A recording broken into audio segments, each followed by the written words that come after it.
अब मैं 90 प्लस मेरी आयु हो गई और करीब करीब 80 वर्ष की बातें, गांव की प्रमुख बातें मुझे सब याद। लेकिन मेरे गांव में आप ताज्जुब करेंगे कि ज़्यादा आबादी तो वहाँ ज़रूर जाटों की है, और जाट प्रायः आर्यसमाजी हो गए, क्योंकि 100 साल पुराना तो हमारे गांव में आर्य महाविद्यालय है। और आप जानोगे कि सैकड़ों शास्त्री वहाँ से, आचार्य शास्त्री वहाँ से पास करके निकले हैं। और ये गुरुकुल जो था, काशी विश्वविद्यालय संस्कृत महावीर यूनिवर्सिटी है, उससे संबद्ध था कि अब भी संबद्ध है, हालांकि अब संस्कृत में लोगों की रुचि नहीं रही। तो ये तो आर्य समाज का, बल्कि ये तो हाल की बात है। इसके अलावा पौराणिक जो हिंदू धर्म के लोग हैं, 2-3 ऐसे सेंट हुए हैं वहाँ पर, तेजानाथ और वो। एक तो मुझे याद है, मैं मुश्किल से 3-4 साल का रहा हूँ, तो जून के महीने में तपस्या करते थे, चारों तरफ 9 धुनियाँ लगती थी उनकी कंडों की, उनके बीच में बैठते थे।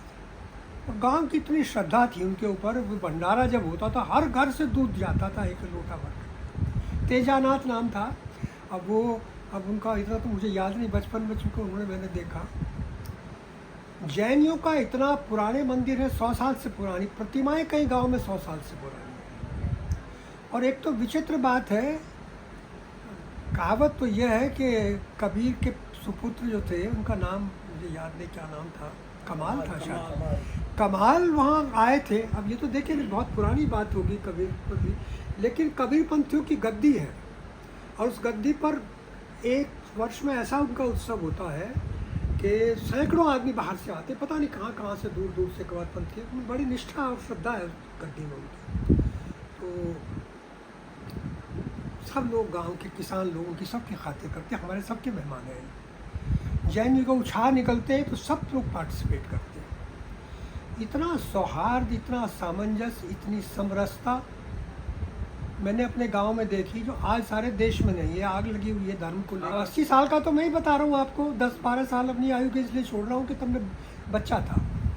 लेकिन किरथल गांव को बदलते रंगों में मैंने देखा कि आज़ाद हिंद फौज का वहाँ उसके ऊपर प्रभाव था।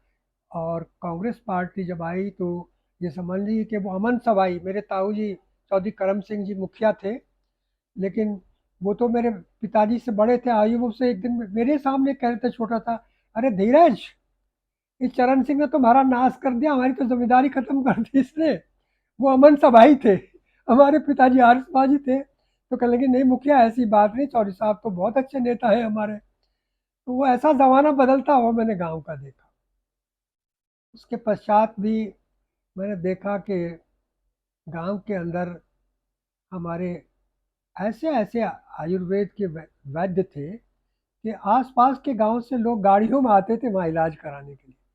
हकीम थे आपके, ये यूनानी हिकमत करने वाले, आपको ताजुब होगा कि बहुत कम गांव में मिले। कई कई कई कई प्रसिद्ध वहाँ पर हकीम थे।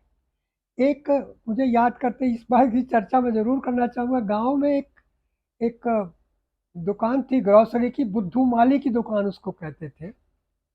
और कितनी प्रसिद्ध दुकान थी, आप आश्चर्य करेंगे कि बड़े शहरों में भी वो सारा सामान नहीं मिलता था जो बुद्धू माली के यहाँ मिलता था। और एक आपने देखा, सारा गांव में बार्टर सिस्टम था केरल।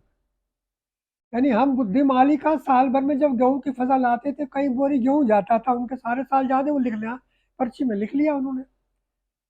तो गांव का वातावरण इतना सौहार्दपूर्ण था, सारा गांव एक, हर लोगों के धर्म में सबकी रुचि, कोई द्वेष नहीं, कोई बात नहीं। विद्वान कहीं, अब वो हमारे, आपको ताज्जुब होगा कि अब ये आरएसएस को अब 25 में 100 वर्ष हो जाएंगे। 1940 में मेरे गांव में आरएसएस की शाखाएं लगती थी। और वो श्रीकांत थे, डॉक्टर श्रीकांत भारद्वाज, मुझसे भी बहुत स्नेह करते थे। हालांकि मैं कभी शाखा में नहीं गया और ज़्यादा लोग जाते भी नहीं थे। लेकिन गांव का मैं बता रहा हूँ कि सबसे बड़ी बात यहाँ ये थी कि जो सामंजस्य था गांव के लोगों में, द्वेष नहीं था। उसमें भी लोग जाते थे, किसानों के बच्चे जाते थे। अगर कहीं जैनियों का धर्म उसमें हो रहा, उसमें सब पार्टिसिपेट करते थे। अगर नाथ संप्रदाय का कोई है, वहाँ सब लोग जाते थे। तो ये धीरे धीरे धीरे धीरे मैंने देखा कि थोड़ी कटुता बढ़ती गई, लेकिन कंपैरेटिवली एक बात मुझे और याद आती है, तो मुझे बहुत अच्छा लगा उन दिनों। देश का जब बंटवारा हुआ 1946 और 47 में, वो सारे दिन मुझे याद है। किस तरह से पंजाब से जख्मी लोगों की ट्रेन, उस वक्त एसएस लाइट रेलवे चलती थी, मैं किशनपुर ब्राल में 7वीं 8वीं क्लास में पढ़ता था।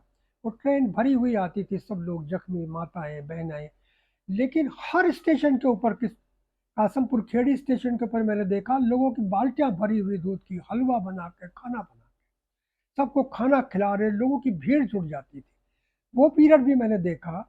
लेकिन यमुना हमारे पास में, ये पंजाब के अंदर, जो इस वक्त पंजाब का हिस्सा जो भारत के हिस्से में आया, वहाँ दुर्भाग्य से वहाँ मुस्लिम भाई भी सब उधर ही चले गए, छोड़ के चले गए। सब मस्जिदों मस्जिदों में भी लोगों ने, मैंने देखा कि उन पर भी सब कब्जे कर लिए, घेर बना लिए। लेकिन यमुना के इस पार चौधरी चरण सिंह ने बड़ा सख्त, कई उनके स्टेटमेंट आए, गोविंद बल्लभ पंत ने आए। एक भी घटना ऐसी नहीं हुई जो कम्युनल हुई हो। जितनी सांप्रदायिकता आज देश में बढ़ाई जा रही है, हो रही है, ये मैं बता रहा हूँ कि 1946 और 47 में ये बात किरठल में नहीं थी। तो किरठल में एक विशेषता है।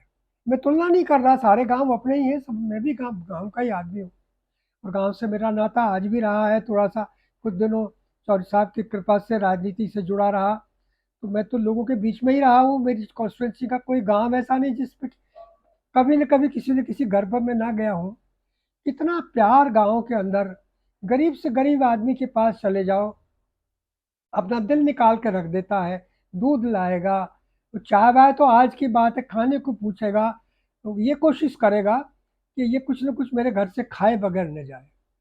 हालांकि कुछ चीज़ों की जो विशालता और जो शालीनता है, थोड़ी मैं देख रहा हूँ कि थोड़ी सी आज की तेज तर्राक संस्कृति में कुछ बहकती जा रही है।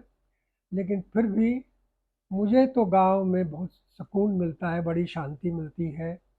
और ज़रूर आज की राजनीति की वजह से, चुनावों की वजह से लोगों के मनों में कटुता आ गई, लेकिन गांव में आज भी जा कर के उस सारे दृश्य को, उन सारे विचारों को कीर्तिवंत कृठल में भाई यशपाल सिंह जी ने इतना अच्छा, मैं तो उनको, मुझसे उन्होंने बहुत कहा, मुझे बहुत लिखने का, बहुत मैं अभ्यस्त नहीं हूँ। उन्होंने कहा कि आप इसकी भूमिका लिखते हैं। तो मैं कह रहा था उनसे कि सचमुच में उन्होंने तो, जैसे कि अंधकार में से आदमी को रतन ढूंढ के लाता है, एक, अब इस प्रकार से गांव के जो चीज़ें बिल्कुल पर्दे के पीछे पड़ी थी, आज की जो हमारी जनरेशन है, हमारे बच्चे और हमारे भाई हैं, नौजवान, वो तो बिल्कुल भी नहीं जानते कृष्णल के बारे में। और इस कीर्तिवंत कृष्णल को लोग पढ़ेंगे तो आसपास के बच्चों को भी, गाँव के हर गाँव के अंदर ये प्रेरणा होगी कि हम अपने इतिहास को इकट्ठा करें जितना भी हो सकता है। उनकी किंवदंतियां भी, वो सार्वजनिक तथ्य हैं, वो भी डॉक्यूमेंट्स ही हैं, वो भी दस्तावेज हैं। तो मैं तो बल्कि सच कहता हूँ कि मुझसे आयु में तो बहुत छोटे हैं भाई यशपाल सिंह जी, लेकिन उनका हृदय से आभार प्रकट करता हूँ।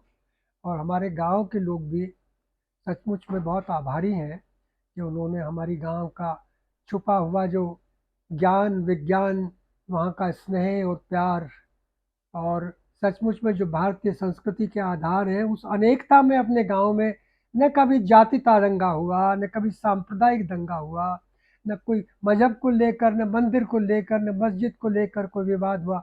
मेरे गांव में करीब करीब एक चौथाई पांचवा हिस्सा मुसलमान भाई हैं।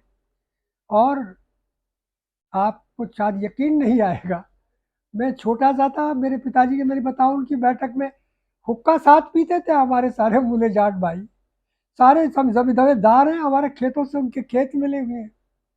उनके नाम, जो आधे नाम जो थे हिंदुओं के नाम थे, और ये कोई कह ही नहीं सकता था। मैं खुद छोटा सा मुझे याद हो, मैं दो घट में हमारे परिवार, विनाथ खां मुखिया थे, उनके परिवार की कोई शादी गई थी, तो मेरे पिताजी ने कहा भाई शादी में तुम चले जाओ मुसलमानों, मैं उनमें गया था। कहीं खान पान तो वही, रहन सहन वही। असारा भी हमारा गांव है, हमारे गोत्र का गांव है, मेरे चौहानों का गांव है। तो आपस का भाईचारा, वो सचमुच में बचपन में देखने को मिलता था। उसको सबको समाहित कर लिया इन्होंने अपनी पुस्तक में। और मैं आप सब लोगों से ये तो ज़रूर कहना चाहूँगा कि उस पुस्तक को ध्यान से पढ़ें, आपको बहुत आनंद मिलेगा और आप गौरवान्वित महसूस करेंगे कि हम केरठल के निवासी हैं।